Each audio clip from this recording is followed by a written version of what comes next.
Дәрісімізді ары қарай жалғастырайық. Бүгін біз қатты денелердің аймақтық теория элементтерімен танысамыз. Аймақтық теория дегеніміз қатты дененің кванттық теориясының кристалдардағы электрондардың қозғалысын сипаттайтын және металдардың, жартылай өткізгіштер мен диэлектриктердің заманауи теориясының негізі болып табылатын негізгі бөлімдерінің бірі.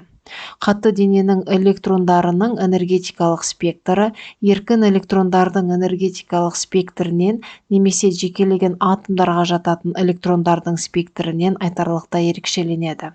Ол тыйым салынған энергия аймақтары мен бөлінген жеке рұқсат етілген энергетикалық аймақтардан тұрады. Яғни қатты денелерді электрлік қасиетіне байланысты топтау кезінде біз осы энергетикалық аймақтарға көңіл аударуымыз тиіс.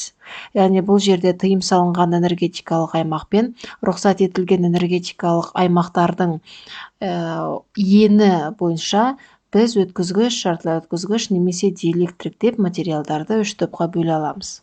Сол туралы бүгін келесі слайдтарда атап өтеміз. Бор кванттық механикалық постулаттарына сәйкес, оқшауланған атомда электрон энергиясы қатаң дискретті мәндерді қабылдай алады, яғни электронның белгілі бір энергиясы бар және ол орбиталардың бірінде орналасады. Алдарыңыздағы суретке қарайтын болсақ, біз элементар бөлшектердің ядродан және электрондардан тұратынын білеміз. Ядроның маңайында электрондар орбита бойынша айналып отырады және оның өз орбитасында белгілі бір энергиясы болады. Ал екі орбитаның арасындағы бос кеңістікті біз тыйым салынған аймақ деп қарастыра аламыз. Сондықтан бір орбитадан электрон екінші орбитаға секіріп өте алмайды. Ол бір орбитадан екінші орбитаға өту үшін белгілі бір энергияны қажет етеді. Біз қарастырып отырған бір ғана атомды қарастырдық, ал егер тұтастай материалды қарайтын болсақ, оның құрамында миллиондаған атомдардың осылайша тыйым салынған аймағы мен энергетикалық аймақтарын жұптастыратын болсақ, белгілі бір деңгейде белгілі бір ені бар спектрлар туындайды. Осы спектрлардың қалыңдығы немесе енінің мәні бойынша біз ары қарай материалдарды электрлік қасиетіне қарай топтастыра аламыз. Химиялық байланыспен біріктірілген бірнеше атомдар жүйесі жағдайында энергияның электрондық деңгейлері атомдардың санына пропорционалды мөлшерде бөлінеді.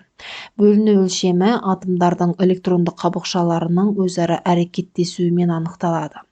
Жүйе макроскопиялық деңгейге дейін жеткенде немесе одан әрі ұлғайған кезде электрондық деңгейлер саны өте үлкен болады, ал көршілес орбиталарда орналасқан электрондардың энергиялары мен айырмашылығы сәйкесінше өте аз болады.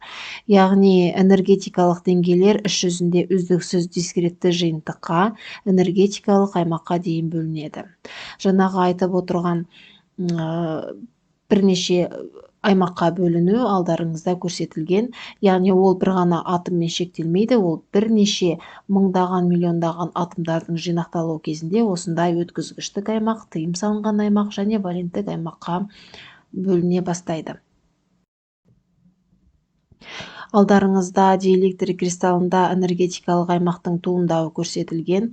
Мысал ретінде алмазды алып қарайтын болсақ, алмаздың энергетикалық спектрін қарасақ, онда бізде үш түрлі аймақ бар. Валенттік аймақ бірінші, екінші тыйым салынған аймақ, үшінші өткізгіштік аймақ.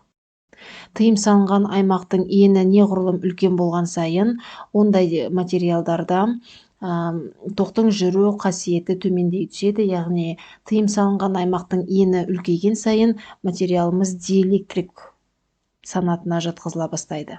Бұл жағдайда валенттік аймақтан өткізгіштік аймаққа бос электрон жүріп өту үшін белгілі бір үлкен энергия талап етіледі.